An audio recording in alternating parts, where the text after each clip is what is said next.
Praise the lord. హల్లెలూయా. ఐదవ మాటగా యోహాను సువార్త 19వ అధ్యాయము 28వ వచనం. అటు తరువాత సమస్తమును అప్పటికి సమాప్తమైనదని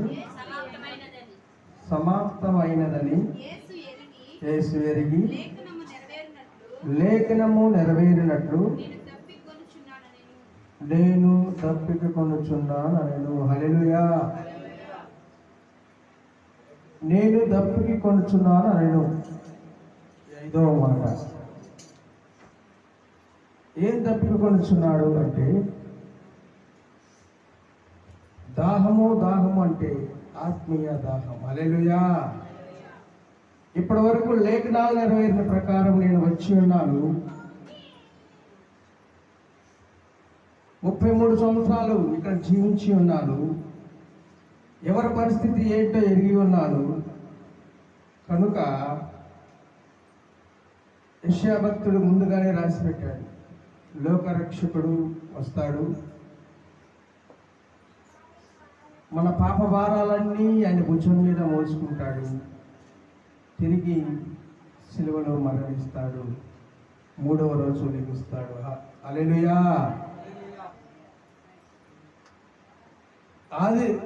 ఆది పితరులప్పుడే ఈ లేఖనాలు నెరవేరినాయి. ఇప్పుడు నెరవేరినాయి అన్నమాట లేఖనాలు. అప్పుడు ప్రవచించారు, ఇప్పుడు నెరవేరాయి. హల్లెలూయా. నేను దప్పికొనుచున్నాను. కింద ఉన్న వాళ్ళు ఎగతాళి చేస్తున్నారు, అని ఆయనకి మంచినీళ్ళు అవుతున్నాయి, రెయిన్రా మంచినీళ్ళు అవుతుంది ఏలం చేస్తున్నారు. ఏలం చేస్తుంటే ఒక స్వాంజీకి చెరికి కూర్చి అందిస్తున్నారు. సేదైన జీవితాలు మనం మారటానికి, సేదైన బ్రతుకులు మనల్ని మార్చడానికి ఆయన కలవరి సిలువలో వేదన చెందుతున్నారు. ఆత్మీయ దాహము. దప్పికొనుచున్నాను. ఏం దప్పికదంటే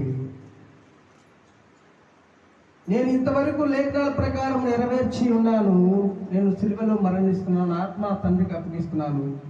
మీరు ఉన్నవారు అనేకులను రక్షించాలి. హల్లెలూయా.